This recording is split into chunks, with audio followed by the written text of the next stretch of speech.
small cell lung cancer. I do not have any relevant financial conflicts of interest for this presentation. Learning objectives for unresectable stage 3 non-small cell lung cancer today will be to review old and new data supporting the standard radical thoracic radiotherapy dose of 60 gray in 30 daily fractions, to review recent data on the potential use of intensity modulated RT or IMRT to reduce pulmonary toxicities and risk of cardiac toxicities, and to review recent data on adjuvant immunotherapy.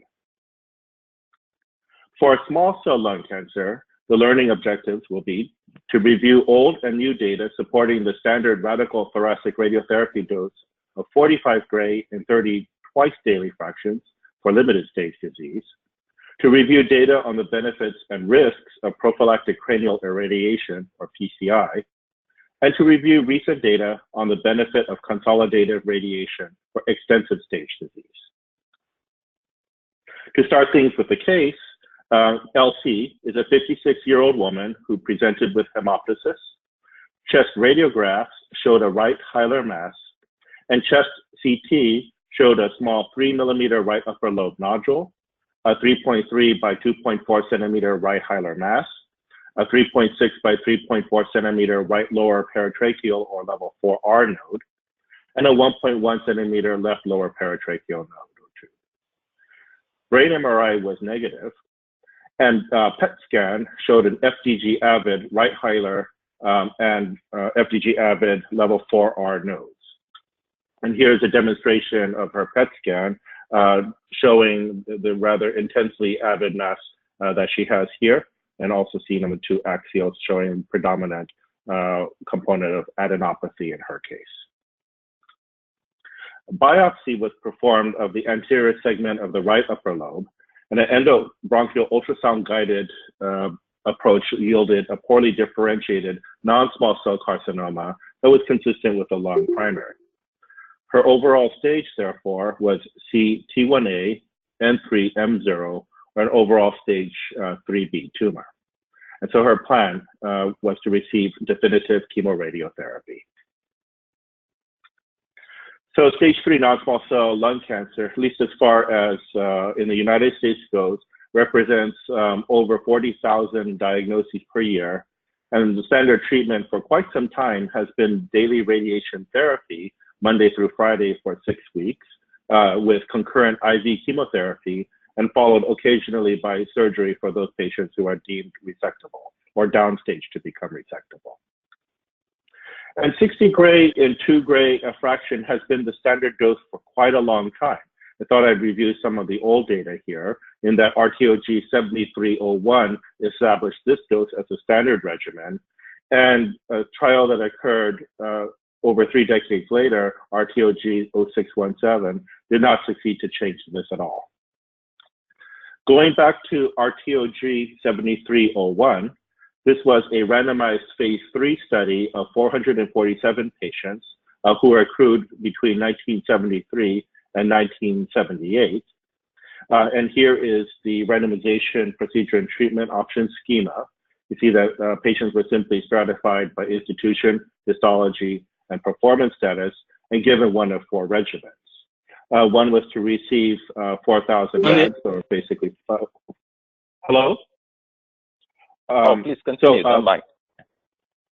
40 gray, given over 4 weeks, and this was with a split course, where 20 gray was given with 5 fractions over a week, and then followed by a 2-week rest, followed by additional 20 gray, an approach that we don't currently favor in general. And then escalating doses of 40, 50, and 60 gray given over 4, 5, and 6 weeks, respectively. And keeping in mind that this was radiotherapy delivered over 40 years ago, this was delivered with standardized 2D portals, given treatment mostly APPA. And you can see here the old style ports that were used for disease that were in the upper lobes compared to the middle and lower lobes here, and here a representation of the PA portals with spine shielding.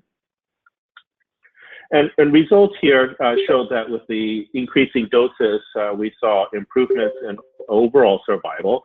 Here are the survival curves, but one could look here at the outcome survival with, say, 60 gray, where the median survival was 47 weeks, or just under 11 months.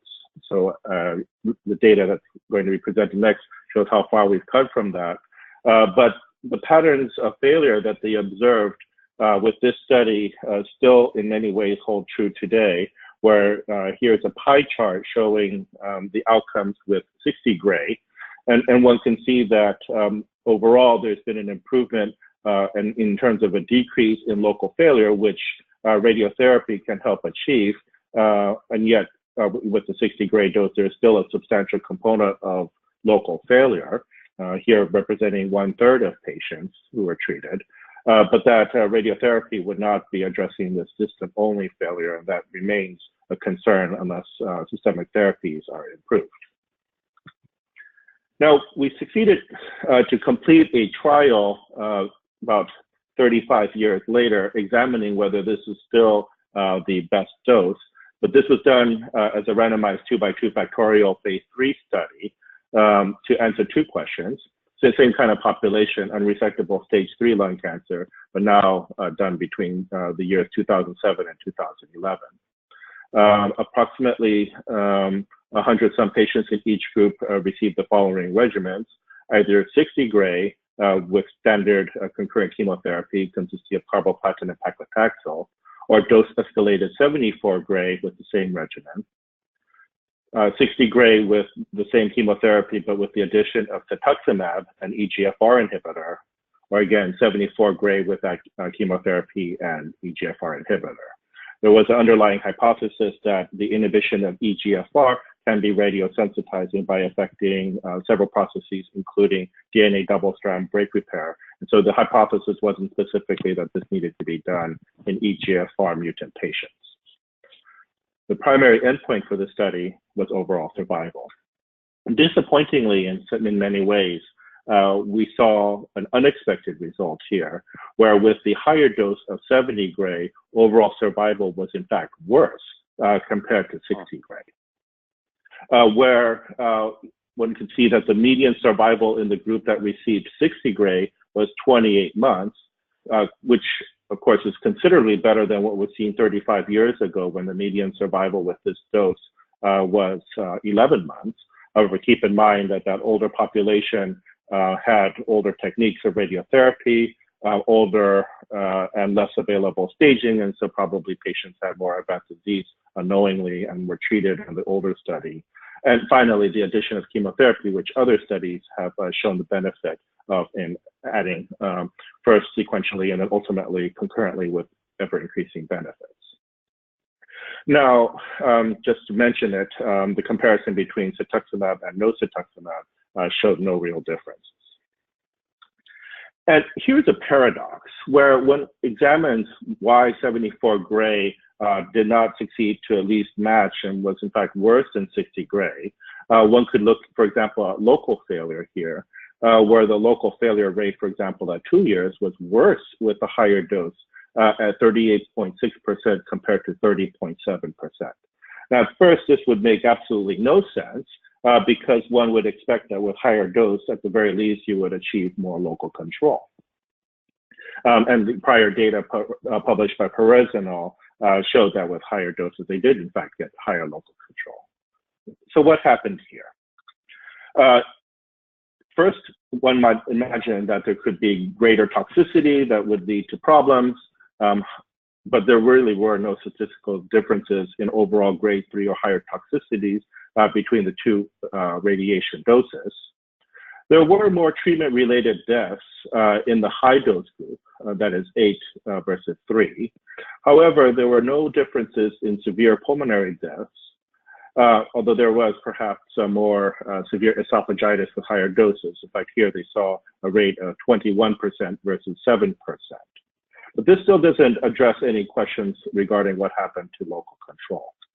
Now, unfortunately, central review of the treatment plans was not prospectively done on trial. And so we do not have proof of this idea, but there's a hypothesis that to generate the radiation therapy plans to get to a dose of 74 versus 60 gray, clinicians may have unknowingly conjured tighter gross tumor, internal target, and clinical target volumes to meet the organ at risk metrics, and that this could have resulted in more local failures and worse survival. When you go back and look at cases, you do see some evidence that the coverage could be worse, which one can imagine back before the publication of this study. What I might routinely do is contour the volume for a patient with stage 3B disease, attempt a plan, discover that the lung metrics are quite high, and then start making judgment calls on what I'm contouring, and maybe declaring that this lymph node might not really be positive and so doesn't need to be included in the volume, maybe being a little tighter on the tumor contouring. But I think the lesson here is that it's in fact better to give 60 gray to 100% of the tumor. Don't be too tight when treating these cancers. And that would be far better than giving 74 gray and missing some of the disease, which may have unknowingly occurred here. But there are ways that one could improve tumor coverage and organ at risk sparing. And this was one of the advents that occurred in this time frame, the use of IMRT, or intensity modulated radiation therapy. It was the sort of reason why people thought one could go to 74 gray safely when one couldn't 35 years ago. And they performed a secondary analysis of the patients who were accrued to RTOG 0617 and stratified patients by radiation technique.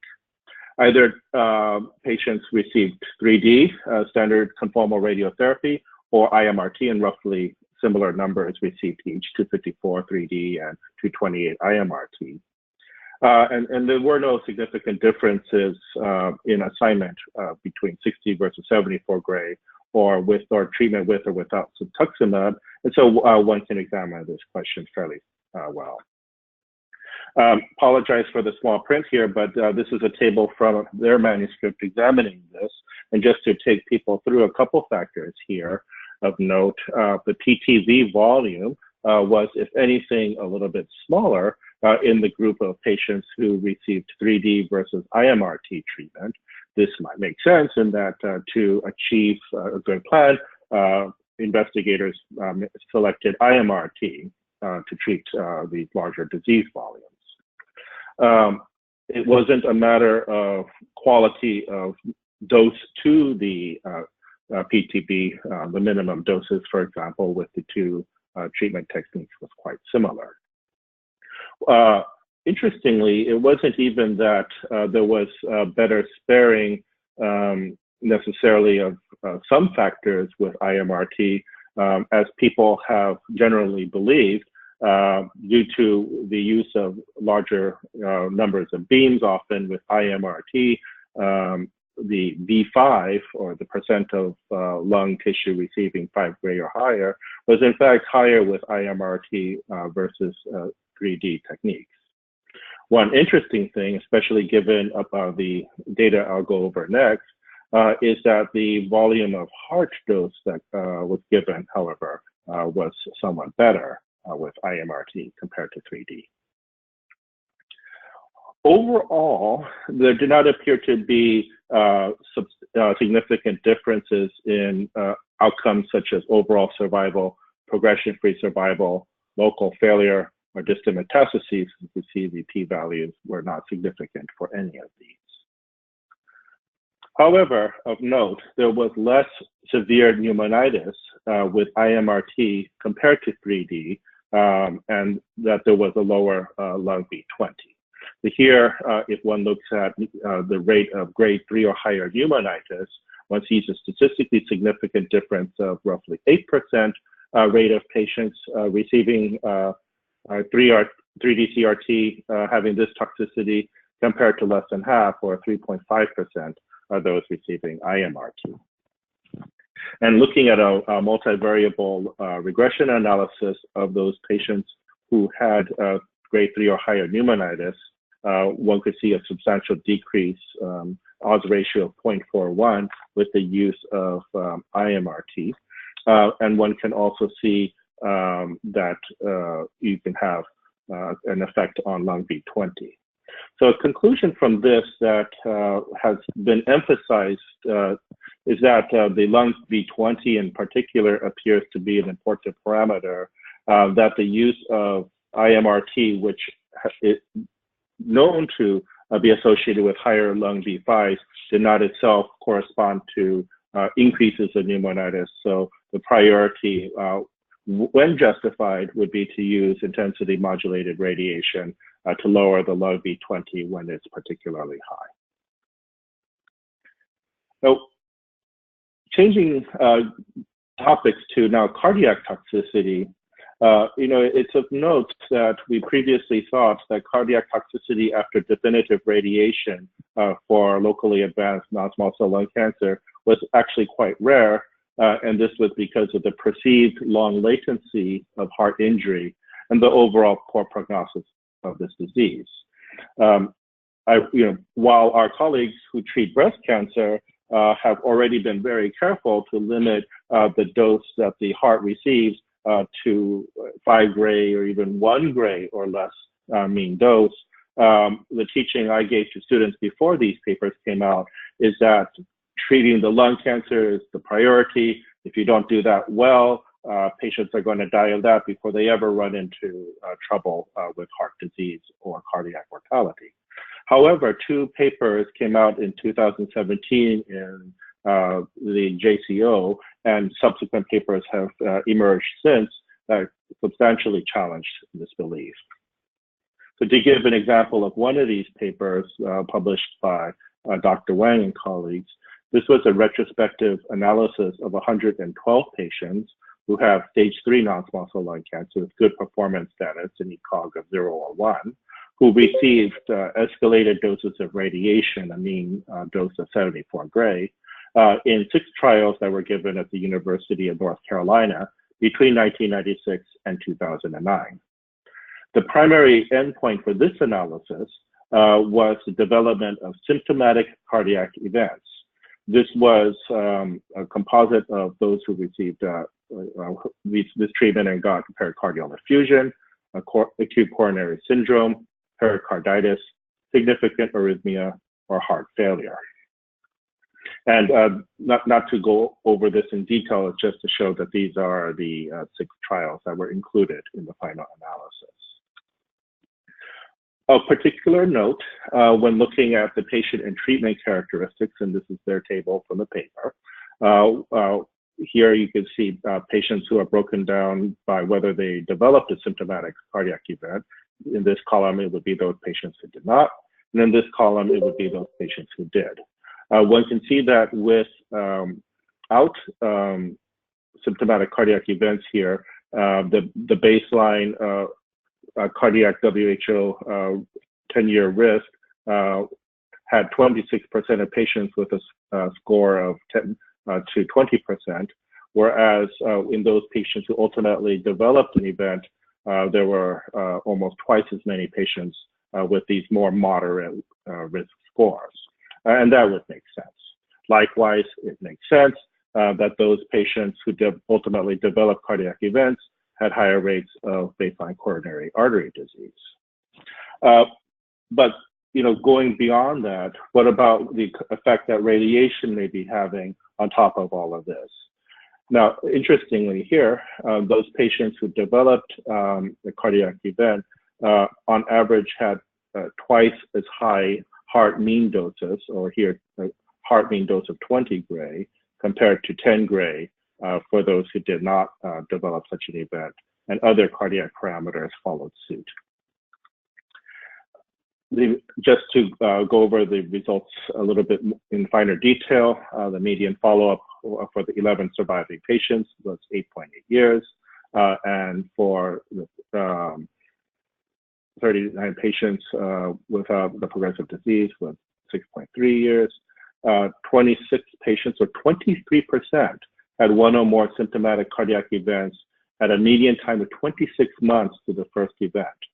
And these events included symptomatic pericardial effusion, myocardial infarction, unstable angina, pericarditis, significant arrhythmia, and heart failure. So rather significant events. But what's of particular note is A, the percentage of patients who experienced one of these important events was 23%, much higher than I would previously have thought. And then the time to the development of these events was also quite a bit shorter than I had previously imagined, that the median was 26 months. And so patients can, in fact, live long enough with the treatment for stage 3 disease that cardiac events become a major driver of problems. Although in this particular study, there wasn't any association seen between overall survival and the heart doses. That said, it did start getting people to think that keeping the heart dose as low as possible would be important, and that the competing risk-adjusted symptomatic cardiac event rate was substantially lower in the group of patients whose heart mean doses was less than 10 gray compared to those who had heart mean doses over that of 20. So the outcome of this in our practice has been that we definitely attempt to achieve heart mean doses less than 20 gray. And to the extent possible, by a careful arrangement of beams, to try to reduce the heart mean dose less than 10 gray. This has also had the effect of increasing our use of IMRT for the treatment of lung cancers to try to reduce this heart dose. But this is all, about the radiation therapy itself. And regardless of how well we can design it, we are still up against the reality that for stage 3 non-small cell lung cancer, distant failures are a problem no matter how well we do locally. And it's of note in thinking about immunotherapy as a potential approach to address this, cancers including non-small cell lung cancer often show high tumor mutational burden that could increase immunogenicity. It's a disease that's largely of smokers who, because of their their carcinogen exposure, can have this high tumor mutational burden. And that it was become recognized that cancer cells often express immune checkpoint molecules such as PD-L1 that can negatively regulate T cell function. And the field of immunotherapy really took off when antibodies that can inhibit PD-L1 from binding to its receptors, PD-1, on activated T cells were developed and shown ultimately to relieve immune suppression and promote anti-tumor responses. Here's just a nice diagram illustrating these molecules. The cancer cells express this PD-L1 surface protein, which can be blocked by an antibody directed against the PD-L1 molecule. And so doing will prevent this PD-L1 molecule from interacting with its binding partner PD-1 on the T cell, which is a component of T cell activation. And so if PD-L1, which sends a neutralizing or a downregulating activity signal to the T cell, is not present, the T cell can become activated and potentially drive immune responses against the tumor. Two very notable papers, first showing progression-free survival benefit and then ultimately overall survival benefit of use of an immunotherapy approach have been published in the New England Journal over the past year and some. Regarding this phase 3 study of 713 patients with stage 3 non-small cell lung cancer who had already completed definitive chemoradiotherapy at the time they were enrolled to this study, and were then randomized in a 2-to-1 ratio to receive the PD-1 inhibitor durvalumab or instead placebo for a total of 1 year. First, in their first publication, they showed this rather dramatic progression-free survival benefit with the immunotherapy drug durvalumab, which is a PD-L1 inhibitor. Here they saw that in patients who received the durvalumab inhibitor, the median progression-free survival was 16.8 months compared to those who received placebo, who had one-third as good, 5.6 months. In their update published a year later, the numbers were quite similar. The median progression-free survival was 17.2 months in the group receiving durvalumab compared to 5.6 months in the group receiving placebo. This represents a tripling of the median progression-free survival rate with the use of adjuvant immunotherapy for stage 3 treated by chemoradiotherapy. You see a wide separation of the curves here for progression-free survival. And then more recently, in last December, they published the results showing a benefit that extended to overall survival, where here, if one looks, for example, at 24 months from the time of randomization, which again, to remind you, is post completion of chemoradiotherapy, what they saw was a benefit where 66.3% of patients remained alive at 2 years, compared to 55.6% of patients who received the placebo.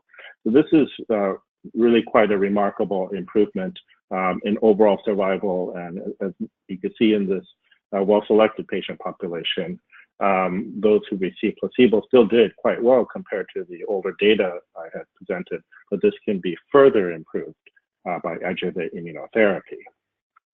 And a particular note, where some of the benefits of systemic therapy in the form of immunotherapy were seen was in reducing distant metastases after a treatment for stage 3 disease.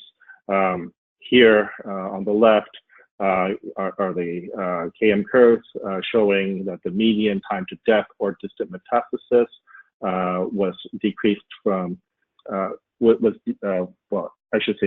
increased from a placebo group of 16.2 months up to 28.3 months with the addition of durvalumab. And then if you look here at their table showing the percentage of patients who developed new lesions in these varying organs, one can see a decrease in the percentage of patients who developed new lung lesions, nodal lesions, even brain lesions, and other sites of common distant metastatic spread. The toxicity profile was quite favorable with the use of immunotherapy. Grade 3 or 4 adverse events did occur in 30.5% of patients who received durvalumab, but this wasn't all that much higher compared to the 26.1% of patients who received placebo. And of note, 15.4% of patients in the durvalumab group compared to 9.8% of patients, those in the placebo group, discontinued the study because of adverse events. Keep in mind, this is treatment in a patient population who had recently completed definitive chemoradiotherapy, and so you could expect these levels of toxicity. And so in conclusion, for the case that I presented, our patient LC received definitive chemoradiotherapy with IMRT to a dose of 60 gray in 30 daily fractions with weekly carboplatin and paclitaxel, and then has proceeded on to start adjuvant durvalumab for a total of 1 year. Here is her radiotherapy plan. One can see here that we used IMRT to achieve a plan treating to 60 gray. The isodose line for that you can see is yellow, and you can see nice PTV coverage of her nodal disease here. And in looking at the metrics for this plan, I just call to attention the lung V20 here. The lung V20 that we had hoped to achieve on the left here in the desired column is our institutional goals for treatment planning. One could see that here we did not quite achieve the 30% we wanted, but we did achieve 33.2% lung V20, and this was quite a bit better than what I expected we would have had with simple 3D planning. So take-home messages for this part of the talk is that 60 gray in 30 daily fractions remains the standard regimen for definitive thoracic radiotherapy for unresectable stage 3 non-small cell lung cancer, that modern radiation techniques, including IMRT, may reduce cardiopulmonary toxicities of treatment, and that adjuvant immunotherapy improves survival after chemoradiotherapy and has been a major advance in the treatment of locally advanced lung cancer. Turning gears then now to small cell lung cancer. As a reminder, it is a tumor that originates from the bronchial neuroendocrine cells, and hence these tumors express neuroendocrine markers such as CD56, chromogranin, and synaptophysin. Small cell lung cancer represents a point in a continuum of different types of neuroendocrine tumors, ranging from least to most aggressive, starting at typical carcinoid, then atypical carcinoid, then large cell neuroendocrine and tumors, and then finally small cell. It's called small cell because you can see, as this H&E stain shows, there is a very high nuclear to cytoplasmic ratio for these extremely rapidly dividing tumors.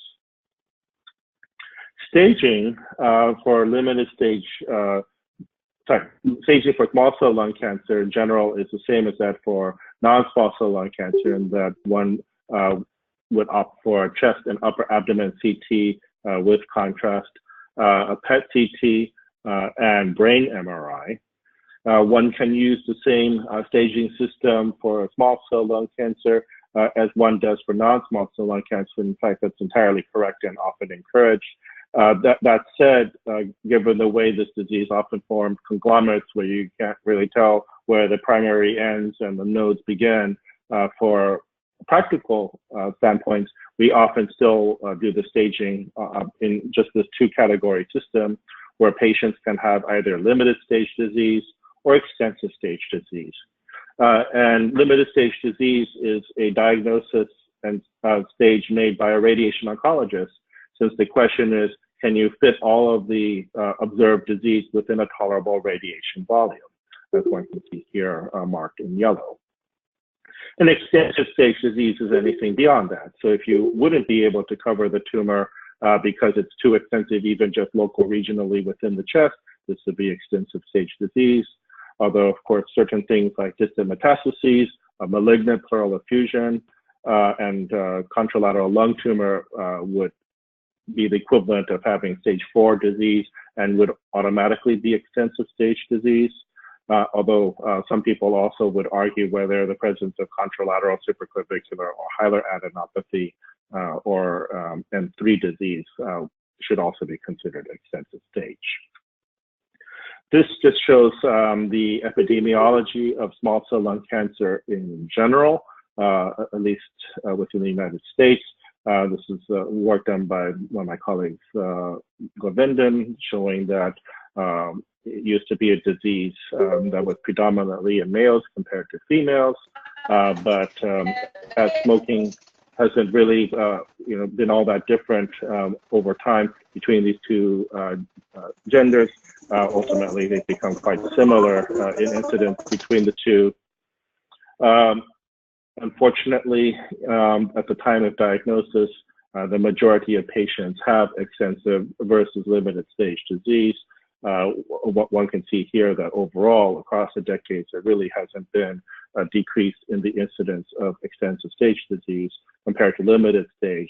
But there are two forces in play here. One is that there may be earlier attempt to diagnose these cancers through more modern imaging, but then there is also the potential for stage migration, where patients who had historically been thought to have extensive stage disease because small volume metastatic disease could not be perceived on older studies, and now would be seen, they would be transferred from the limited stage group to the extensive stage group.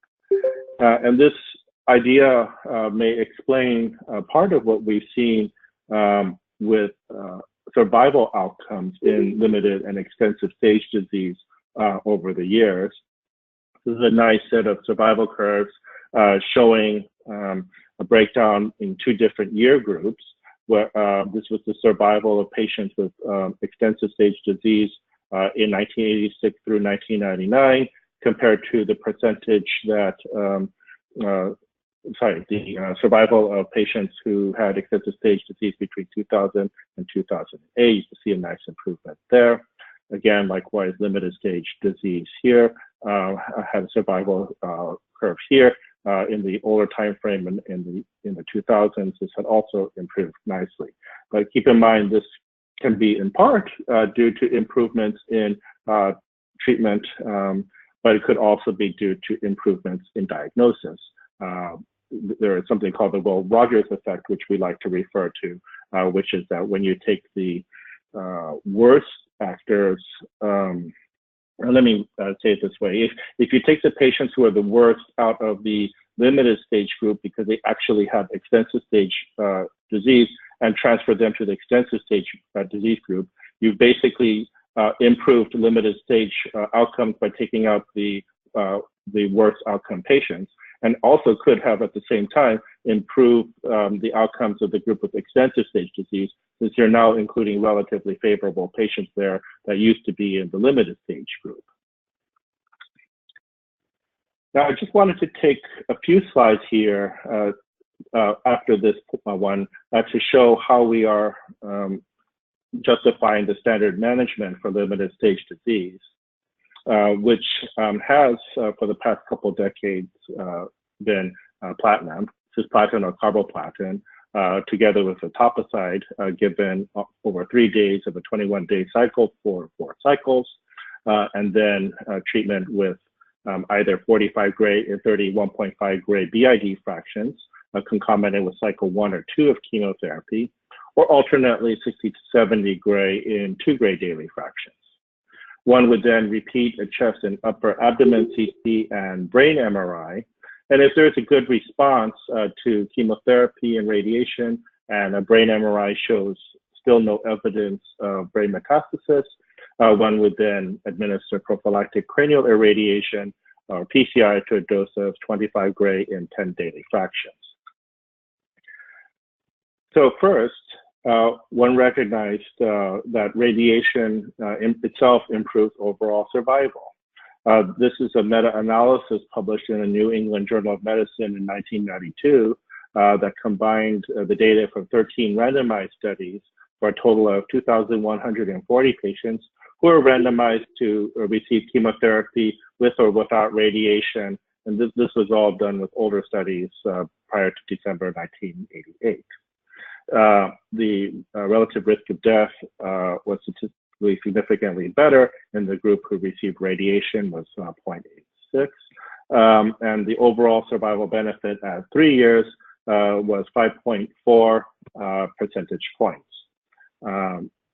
I call attention to this figure here, 5.4 percentage benefit at 3 years, because we're going to see this exact number again in a couple of slides. And I like to look at this historical study because it's a reminder that at one point, people considered small cell lung cancer to be really purely a systemic disease, given the very high rate of metastatic progression with this cancer type. And there was doubt whether local control would improve survival. But here in this meta-analysis, they demonstrated it does. And from this point on, the incorporation of radiation from limited stage disease has become standard. Turning then to the question of when one would give the radiation therapy, here's a meta-analysis published in JCO of 7 randomized studies that includes 24 patients, and patients either received their radiation early on during chemotherapy. Early on was defined as having radiation started within 9 weeks of chemo, or after that point. And of note, the relative risk of death at 2 years was 1.17, favoring early radiation. So our practice has become to give the radiation the cycle 1 or 2. And from a practical standpoint, it ends up generally being to start it with cycle 2, so that chemotherapy can be started promptly, and there is time for radiotherapy planning. Going into this question about the dose, this study published in the New England Journal of Medicine in 1999 showed that 45 gray given in twice daily treatments is superior to 45 gray given in once daily treatments. Intergroup 0096, which is the study they reported, was a randomized study of 417 patients who received either 45 gray in 1.8 gray daily fractions over 5 weeks, or received the same 45 gray, now in 1.5 gray BID fractions over 3 weeks.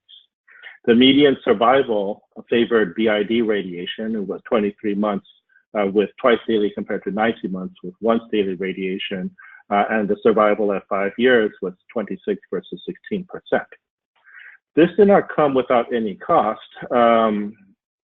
The grade 3 esophagitis rate was considerably worse with twice daily radiation, where 27% of patients experienced grade 3 esophagitis compared to 11% of patients who received once daily radiation. Now, in terms of interpreting the results of this study, nowadays people like to criticize how people might have once thought that 45 gray in daily fractions could ever possibly be enough. If you really think about how they were conceiving the question at this time, it was really more about the overall length of treatment. And people went to BID fractionation so that the 45 gray could be given over 3 weeks as opposed to 5 weeks. And given the aggressiveness of small cell lung cancer, perhaps then not a surprise that getting the radiation in a shorter duration, 3 versus 5 weeks, is important. But nevertheless, people recognize, well, with once daily radiation, it seems like you should be able to treat the higher doses. And so people looked at this.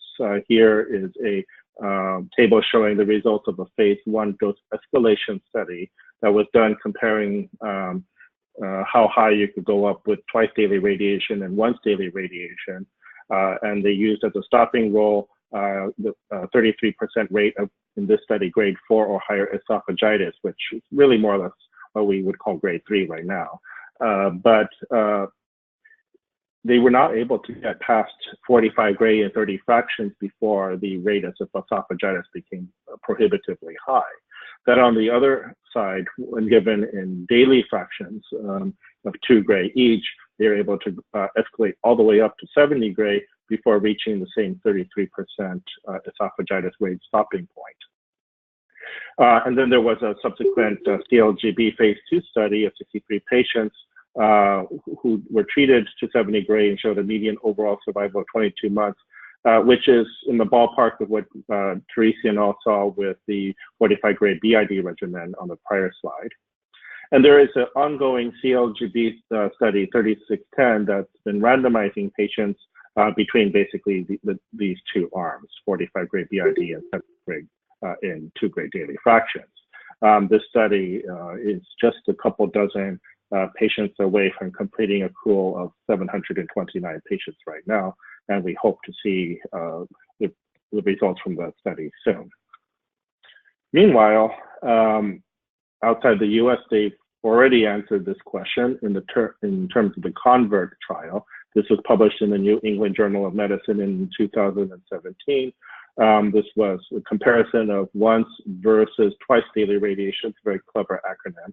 And in this study of 547 patients, they basically compared the same 2 arms as on the prior slide, except they went to a slightly lower once daily dose of 266 gray. The median follow-up was 45 months, and what one could see from this is that the overall survival at 2 years was not significantly different at 56% in the BID group versus 51% in the daily group. The median overall survival was 30 months in the BID group versus 25 months in the daily group. Importantly, this was not a statistically significant difference, although there are those who look upon this trial, despite not having the significant difference, saying that this trial really does defend the continuation of twice daily radiation as standard of care. And one can see the survival curve here to the right. There were no differences in progression-free survival, local or metastatic disease progression. There was more grade 3 or 4 neutropenia with twice daily radiation. However, there are no differences in esophagitis or pneumonitis. Now, in terms of the question of prophylactic cranial irradiation, here's rather well-cited meta-analysis published in New England Journal in 1999, where they looked at 7 randomized trials that have a total of 987 patients who received or did not receive PCI. The relative risk of death was 0.84, favoring the use of PCI, and the overall survival benefit at 3 years was 5.4 percentage points. And so this is the same number. So if one ever wanted to state what's the benefit of adding radiation for limited stage small cell lung cancer, one can just simply remember 5.4 percentage points at 3 years for the overall survival benefit, whether it's adding thoracic radiation for the primary or if it's adding PCI. Here are the survival curves for PCI versus no PCI. But of note, I think a lesson here is what's happening to the risk of brain metastases. They are quite common without PCI. More than half of patients developed brain metastases when not treated with PCI, 58.6%. And this was decreased significantly in those who received PCI, down to 33.3%. Now, in that prior study, patients received quite a variety of different doses, and there was some hint that higher doses led to lower levels of in-brain progression. And so they performed a randomized trial, RTOG 0212, with 720 patients randomized to receive either 25 gray in 10 daily fractions versus 36 gray in dealer's choice, either 18 daily fractions or 24 BID fractions. And this is another example, another theme of the day, that higher doses aren't necessarily better when it comes to radiation. The overall survival at 2 years was 42% with standard dose and 37% with higher dose. So again, no justification for going up to 36 gray as opposed to a standard 25 gray and 10 fractions of PCI. There was, as one would hope, a decrease in the incidence of brain metastases with the higher dose, but this does not translate to survival. Now turning to extensive stage briefly. Extensive stage disease is treated with the same sort of chemotherapy as limited stage. However, in standard management, radiation is not incorporated at this time. However, if there is a good response to chemotherapy seen on chest and upper abdomen CT and brain MRI, one could consider the use of PCI, and now one could also consider consolidated thoracic radiotherapy, for example, giving 30 gray in 10 fractions of those who are not challenging this dose. First off, was this study that showed, just like in limited stage disease, PCI improved overall survival in extensive stage disease. This is an ERTC study with 286 patients who had a nice response to chemo and were randomized to receive or not receive PCI, and the overall survival 1 year improved significantly from 13% to 27%. And there was a quite dramatic hazard ratio for symptomatic brain metastases of 0.27. However, again, PCI came with a cost. When they did a quality of life analysis of these patients using the well-validated ERTC QLQ-C30 questionnaire and the brain-specific QLQ-BN20, what they saw is that the global health status among those patients who received PCI decreased by 8 points, as one could see here.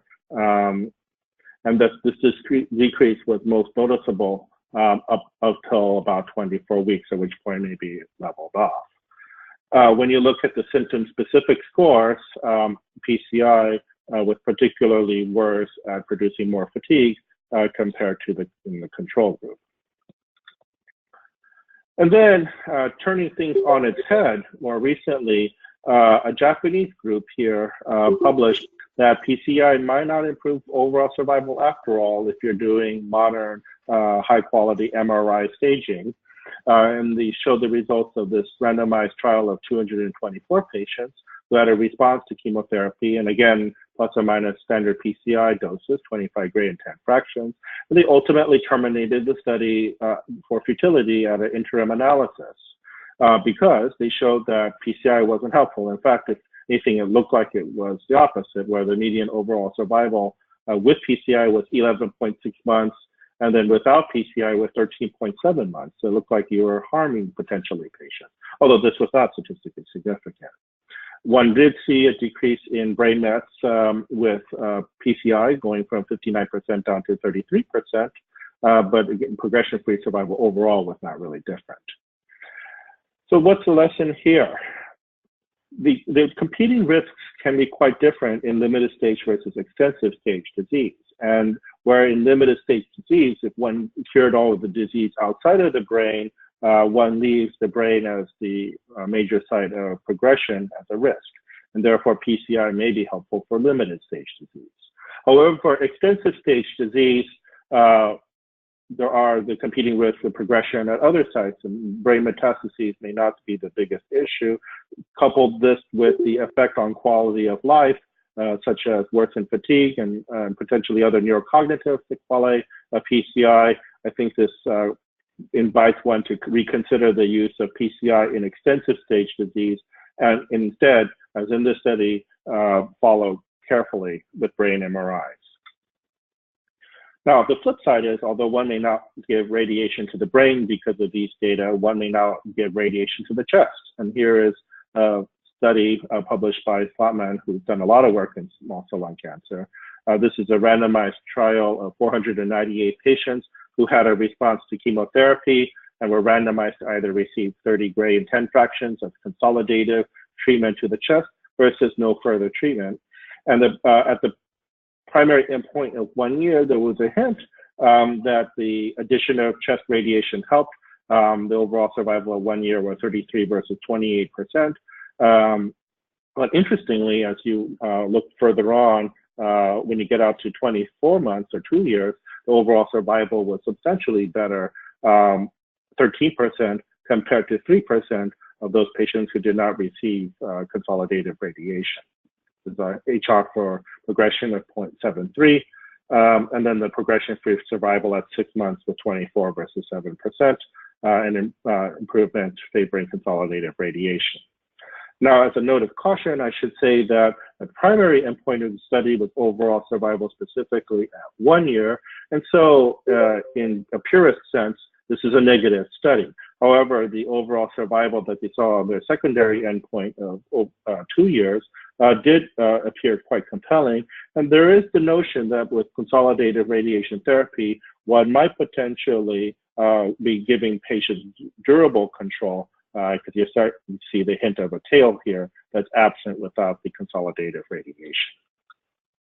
And so the take-home messages for the second half of this presentation are that 45 gray and 30 BID fractions remains the standard regimen for definitive thoracic chemorads for limited stage small cell lung cancer. That prophylactic cranial irradiation might not be beneficial in the setting of extensive stage disease, although I would still favor it for limited stage disease.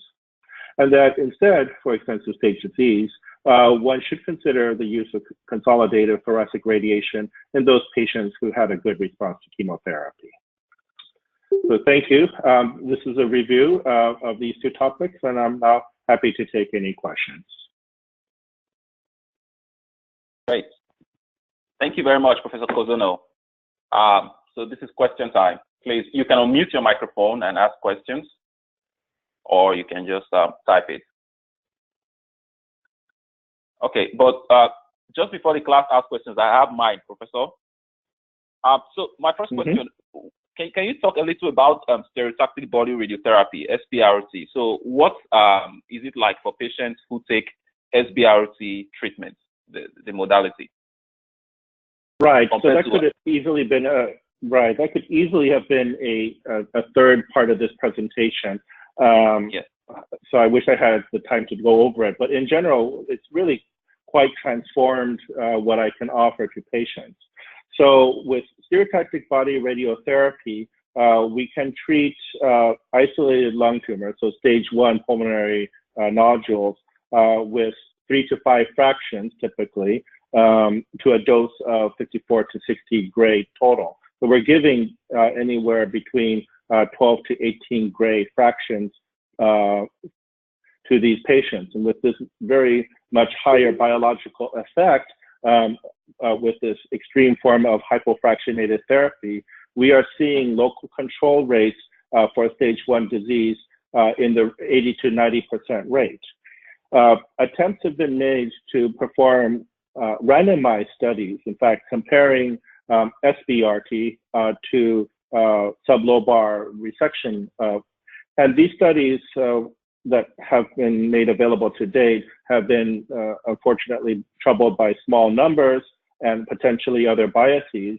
But when you look at these data and you look at the data of various additional non-randomized studies, one takes home the sense that SBRT may be about as good as, say, a wedge resection or potentially even a segmentectomy for patients with stage 1 disease.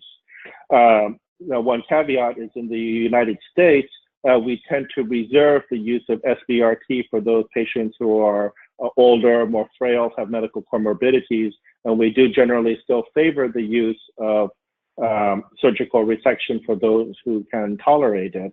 That said, it's become a very attractive option in the case of those patients where you're not quite sure they would do so well going through anesthesia and the surgical resection. We've also been increasingly using SBRT to treat oligometastatic disease. There's been the increased recognition that there may be a type of metastatic disease for varying tumor types such as sarcomas, colorectal tumors, and others, where there may be a limited number of pulmonary metastases that develop over a patient's course, and that treating these few metastases with a technique like SBRT may have an impact on survival of these patients. And so I would say that in our practice anyhow, we do not treat a substantial number of patients with both early stage lung cancer and oligometastatic cancers of varying types to the lung. Wow. Thank you very much. We still await some questions from everyone. So I had a question also with regards to slide 32 and 33. So it's quite fascinating to see the use of durvalumab. I don't know if I'm pronouncing it right. So I know it's quite interesting because it improves overall survival, but at the same time, it sort of increases the chances of metastasis. It also increases the probability of metastasis. So if you compare 32 and slide 33, so the probability of death, yes. So I don't know how that really, how can something improve the probability of death and distant metastasis, increase it, and then at the same time also improve overall survival? Right, this is probably just not the best way they could have labeled it in their paper, actually. So the median time to death or distant metastasis was actually longer in the patients who received durvalumab compared to placebo. This is really a survival curve. Unfortunately, I didn't make this curve. This is from the paper, but I think it may have just been a poorly chosen axis title. Oh, thank you very much. I think that's okay. And then, so we have a question here also, and the person is asking, what about cisplatin versus carboplatin? Which combined with radiotherapy, is there any difference in outcome for each one of them? Right. So for small cell lung cancer, the overall impression of the data is that there are not dramatic differences between cisplatin and carboplatin. However, because much of the data comes from the use of cisplatin in the randomized trials, for those patients who do not have a contraindication for the use of cisplatin, such as loss of hearing or existing peripheral neuropathy, we tend to still prefer cisplatin over carboplatin. Likewise, for non-small cell lung cancer, there's some mixed data. Again, we still favor the use of cisplatin when we can, but we will not push the use of cisplatin in those patients with those pre-existing, symptomatic limitations. Great. Thank you very much. Any more questions? Okay, sir, on slide 14, it's quite interesting to see cetuximab was actually having the combination of cetuximab with the 60 gray radiotherapy. I don't know, It seems to have a worse outcome compared to just radiotherapy alone. Right. So I think there weren't any statistical differences between use or not use of cetuximab here, but it was overall a rather disappointing result again, because there was such good preclinical data suggesting that cetuximab can be a radiosensitizer even in the EGFR wild-type population. That said, one could easily imagine that had this sort of design been done, but only in the EGFR mutant patients, they could have stood to benefit from the addition of an EGFR inhibitor. Although these days, rather than using an antibody like this, for the most part, we would use a small molecule such as erlotinib or sunitinib. There are ongoing trials examining the potential of using these small molecule tyrosine kinase inhibitors as potential either concurrent or sequential therapies in stage 3 disease. However, nothing has made it to change practice at this point. Thank you. Here's a question from Dr. Deniji. What is the role of erlotinib and pembrolizumab in stage 3 non-small cell carcinoma? Right. So for erlotinib, in the setting of patients with EGFR mutant disease, unfortunately, a randomized trial attempting to answer this question properly to see whether giving induction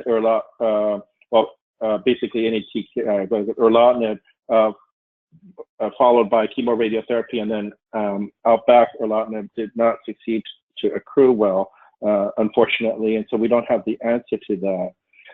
As far as other immunotherapy agents, the overall feeling is that whether it's durvalumab or pembrolizumab or others, as long as they are targeting either PD-1 or PD-L1, it's probably not going to make a particularly big difference. Granted, in the United States, since the study was done with durvalumab, and that's what has FDA approval, we would generally use durvalumab. But chances are, if you had access instead to, pembrolizumab instead, you could use that in the same style as people did in the Pacific study. Now, what we don't have yet is data on whether starting with induction immunotherapy or giving it concurrently may potentially be a superior approach than giving it adjuvantly. There are trials underway attempting to answer this question. Great, thank you very much. Okay, one more question. Is there a role for bleomycin instead of EP? Right, so at least by our oncologists, we don't generally favor the use of bleomycin in the treatment of lung cancers because of the pulmonary toxicity of bleomycin. But I have to admit that my personal experience with that is scant because of that. All right, thank you very much. Someone emailed me and said you had difficulties entering the class, so we'll fix that. All right, thank you very much, Professor Kozono. It's been a great time. Well, thank you. We really appreciate the lecture. Thank you. No, it's been very much my pleasure. I hope you all have a wonderful rest of your weekend. And if there are any further questions, if you can direct them to the course director my way, I'd be happy to answer them. All right. Thank you very much. My pleasure all. Okay. Bye.